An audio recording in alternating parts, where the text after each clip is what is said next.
Obama, Musk, Bezos, Bill Gates, even Apple. In a single afternoon, America's most powerful voices on Twitter posted the same message: send Bitcoin and we'll send back double. It looked real, it looked urgent, and it spread like wildfire. Within hours, Twitter did something unthinkable. It shut off tweeting for verified accounts, the famous blue checks, to stop the bleeding. The world stared at a simple crypto wallet address and wondered how a teenager had just humbled a platform used by presidents. On July 15, 2020, a wave of identical tweets rolled out from some of the most followed accounts on Earth. The message was a classic double your Bitcoin giveaway. A scam so old school, it usually dies in the spam folder, but this time, the senders were the most trusted names on the platform. As you may guess, they were the overdone. The wallet raked in roughly $120,000, 0 cents, in a few hours, as hundreds of people sent funds, some even testing with small amounts and then sending more. Blockchain firms later traced ~13 BTC across a handful of addresses tied to the scam. Twitter hit the brakes. For a tense window, verified users couldn't tweet at all. Newsrooms paused, CEOs went silent, and the internet discovered how much oxygen those little blue checks supply. When the switch flipped back, the question remained: how did this happen? Twitter's postmortem used a phrase security pros know too well: phone spear phishing. During COVID-era remote work, attackers called a small number of employees, impersonated IT, and walked them through steps that handed over both network access and credentials to internal support tools. Think of those tools as a powerful help desk console. They can change the email on an account, disable two-factor authentication, and take control fast. This wasn't a zero-day exploit. It was a human day, tricking people into doing what the attacker wanted. Regulators later quantified the blast radius. About 130 accounts targeted, 45 accounts used to tweet the scam, DMs access for up to 36 users, and full data downloaded for several others. It's the kind of nightmare scenario platforms prepare for. But in 2020, the attacker wasn't a nation-state or a seasoned cyber syndicate. He was a 17-year-old. In the days before the hack went public, an online persona calling himself Kirk appeared on Discord and the OG Users Forum, a marketplace where rare @handles and hacked accounts often change hands. Kirk claimed to have internal Twitter access and started selling takeovers of short, high-value usernames like @6 and @W. It was the warm-up act before the main event. Reporters later confirmed that chats and screenshots, and investigators would tie the alias back to the teen in Tampa.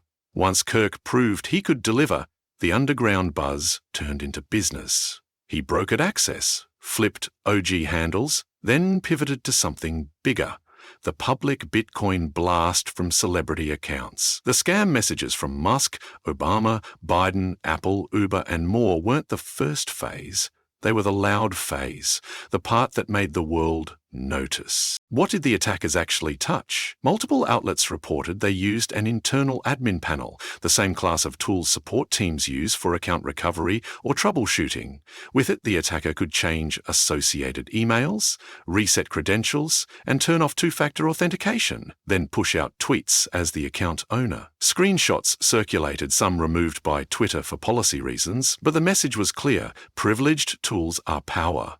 If you can reach them, you can reach almost anyone. Security researchers warned that broad access to powerful internal consoles magnifies risk. If too many people can do too much, one social engineered employee becomes the key to the kingdom. That's exactly what phone spear phishing exploited: the human instinct to be helpful, especially during remote work chaos when an IT call feels routine. Crypto is transparent. Every Satoshi is traceable. Within hours, blockchain analysts mapped the scam wallets, showing hundreds of payments and classic laundering tricks like self-donations to make the address look trustworthy. The final tally hovered around $118, 0 cents, $121, 0 cents K in value. Shockingly small, given the scale. But the real damage wasn't the money, it was trust. If the accounts of presidents and tech titans can be hijacked, what does that say about the stability of our online public square? The chase didn't take long. A joint team, FBI, IRS, CI, Secret Service, and partners followed the cryptocurrency and the operational slip-ups. IP logs, Exchange KYC data, Discord chat records, and the blockchain itself narrowed suspects fast. Within 2 weeks, prosecutors charged Mason Shepherd in UK and Nima Fazeli in Florida in federal complaints, while Florida state authorities moved on the alleged mastermind, Graham Ivan Clark, age 17, in Tampa. Prosecutors called it a coordinated social engineering attack enabled by employee credential theft. The arrests made headlines worldwide, not only because of the victims, but because the ringleader was still a high school-age kid. Because Clark was a minor, Florida handled his case under youthful offender laws. In March 2021, he accepted a plea deal, 3 years in a juvenile facility plus 3 years probation, along with strict limits on computer use during supervision. Media noted that despite the global chaos, the actual financial damage to victims was relatively small, but courts focused on the human harm and the potential risks to public safety. The story didn't end there. Another participant, Joseph James O'Connor, known online as Plug Walk Joe, was arrested in Spain, extradited, and pled guilty in 2023 to multiple cybercrimes, including his role in the Twitter compromise and separate SIM swap schemes. The cases of co-defendants Shepherd and Fazeli proceeded in the US federal system. What actually happened under the hood? Let's reduce the hack to its essentials. Number 1 is target the people, not the code. The attacker called employees, posed as IT, and sent them to a phishing page that mirrored Twitter's real VPN login. Entering credentials into the fake page relayed them to the genuine one, a real-time capture known as credential relay. From there, the attacker reached internal documentation explaining how to perform account takeovers. Regulators and reputable outlets summarized this chain in the months after. Number 2 is use privileged tools.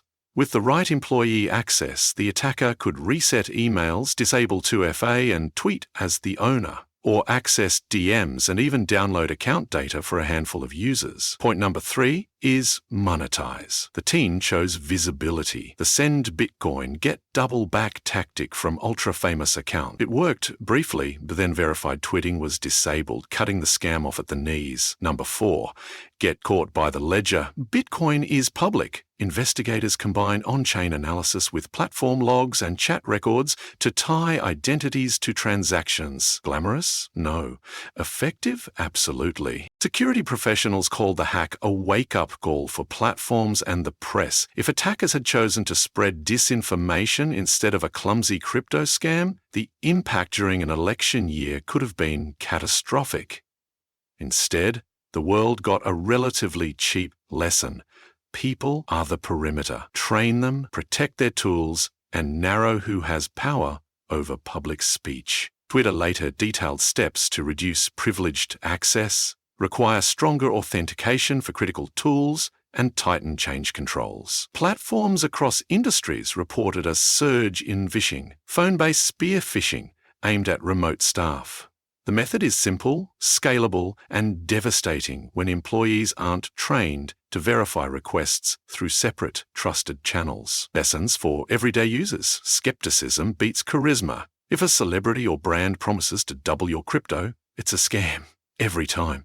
Check the handle plus history. Account just posted an odd offer? Scroll back. Sudden, out-of-character giveaways from CEOs and presidents are red flags. Turn on strong two-factor authentication with a hardware key. SMS codes are better than nothing, but security keys, like YubiKey, protect against relay attacks and phishing sites. Don't send funds because a tweet said so. Find a trusted, off-market confirmation, official website, press release, or a verified blog before acting. In the end, the Bitcoin wallet didn't make anyone rich. The attackers walked away with a little over $100,000 and a lifetime of headlines. The teen at the center served his sentence. But the bigger story isn't about a wallet. It's about us. We live in a world where the fastest way into a billion-dollar system is a friendly voice on the phone. That's why this story matters. Not because of who clicked send, but because of who picked up the phone. This video is for education and public awareness. It does not endorse or instruct illegal activity in any form. Stay skeptical, stay safe, stay curious,